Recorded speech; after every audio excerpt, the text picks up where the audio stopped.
first, I appreciate your support. I'm done with servicing this Hisense. So this is now the dispenser. It was dirty. So let's see the way water is coming in, because filters are now clean. The drain filter is clean. The rubber gasket is clean. So let's see how the water is coming in after maintenance. So we'll put it on a quick 15.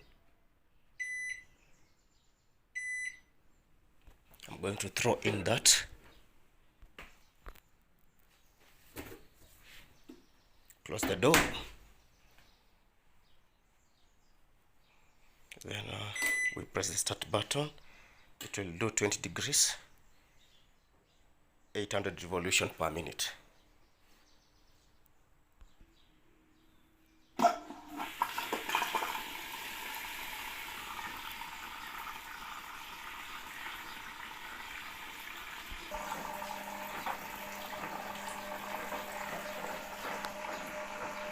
The pressure is now better.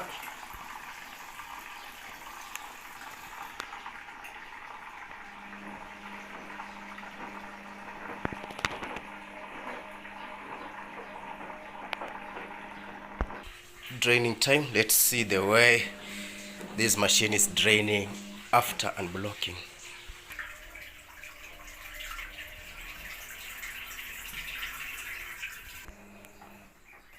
Already drained water. Now we are doing a second rinse. Let's do it's filling water. So it's taking softener now.